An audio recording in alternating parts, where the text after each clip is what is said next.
नमस्कार, मैं हूं जैनिश मिस्सी और आपका स्वागत है पब्लिक एशिया न्यूज में। अब वक्त दिल्ली एनसीआर की बड़ी खबरों से आपको रूबरू कराने का। पहली खबर की ओर बढ़ते हुए आपको बता दें, दिल्ली एयरपोर्ट पर सोमवार को एक बार फिर हड़कंप मच गया जब दुबई जाने वाली एक फ्लाइट को बम से उड़ाने की धमकी मिली।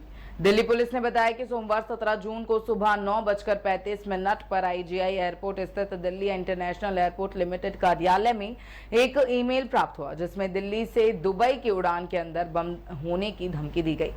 दिल्ली पुलिस ने बताया कि जैसे ही धमकी भरा मेल मिला, इसके बाद एयरपोर्ट पुलिस हरकत में आ गई और जांच शुरू की गई। फ्लाइट की जांच की गई, लेकिन पुलिस को इसमें कुछ भी संदिग्ध नहीं मिला। पुलिस ये जानकारी जुटा रही है कि आखिर ये धमकी भरा मेल किसने भेजा। पुलिस मामले की जांच में जुटी हुई है। अगली खबर की ओर बढ़ते हुए आपको बता दें, देश की राजधानी प्रचंड गर्मी के कहर से गुजर रही है और इसका सीधा असर पानी की आपूर्ति पर भी दिखने लगा है। पिछले कुछ दिनों से दिल्ली में तापमान 45 से 50 डिग्री के बीच रहने की वजह से लोग गर्मी से इतने परेशान हो गए हैं कि ना वो घर में रह पा रहे हैं और ना बाहर निकल पा रहे हैं। इस बीच नई दिल्ली के वीवीआईपी इलाके के अफसरों और केंद्र सरकार के कर्मचारियों के क्वार्टरों में पानी की किल्लत का सामना करने के लिए लोग मजबूर हैं।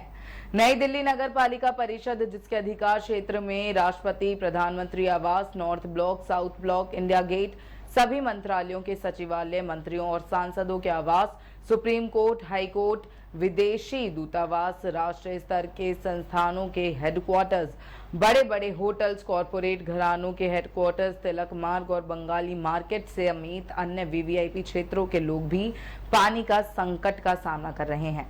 अगली खबर की ओर बढ़ते हुए आपको बता दें, लोकसभा चुनाव के नतीजों के बाद केंद्र में एनडीए की सरकार बन गई है। सभी मंत्रियों को उनके विभागों का बंटवारा भी हो गया है, लेकिन लोकसभा चुनाव में हार और जीत को लेकर अभी सियासी गलियारों में बहस जारी है। इस बीच दिल्ली में कांग्रेस नेता उदित राज अपनी हार को लेकर ईवीएम को ही जिम्मेदार ठहरा रहे हैं। उन्होंने ईवीएम को ही हटाने की मांग की है। दरअसल उदित राज की प्रतिक्रिया एक्स के मालिक एलन मस्क के ईवीएम पर की गई टिप्पणी पर आई है। एलन मस्क ने कहा कि हमें इलेक्ट्रॉनिक वोटिंग मशीनों को खत्म कर देना चाहिए।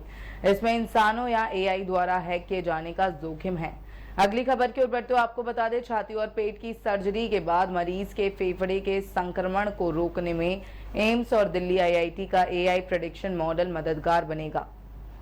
इन गंभीर सर्जरी के बाद मरीज को इन पोस्ट ऑपरेटिव पल्मोनरी कॉम्प्लिकेशंस होने की आशंका ज्यादा रहती है। कई बार मरीज देखने में सामान्य लगता है, लेकिन समय पर आकलन न हो पाने की वजह से स्थिति गंभीर हो जाती है। ऐसे में तकनीक 24 से 48 घंटे पहले ही मरीज की blood report, clinical report, medical history और अन्य का विश्लेषण कर डॉक्टर को सूचित कर देगा। आकलन के आधार पर मरीज को जरूरत के मुताबिक आईसीयू और वेंटिलेटर सपोर्ट, फिजियोथेरेपी, इलाज में बदलाव या विशेष इलाज समेत अन्य सुविधाएं समय से पूर्व ही दी जा सकेंगी। अगली खबर की ओर बढ़ते हुए आपको बता दें, दिल्ली वालों के लिए पॉल्यूशन सबसे बड़ी समस्या बन चुका है। इसके बढ़ते ही राजधानी के लोग खतरे में आ जाते हैं। दिल्ली और केंद्र सरकार इससे निपटने के लिए नीतिगत फैसले तो लेती है, लेकिन इससे कोई खास फर्क नहीं पड़ रहा। इस पर अब एनवायरमेंटलिस्ट सुनीता नारायण ने अपने सुझाव दिए हैं।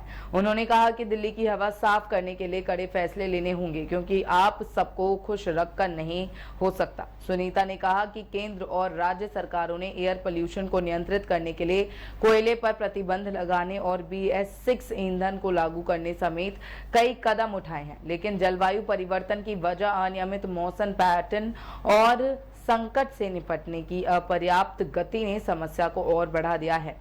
ऐसे ही तमाम खबरों के लिए देखते रहें पब्लिक एशिया न्यूज। धन्यवाद।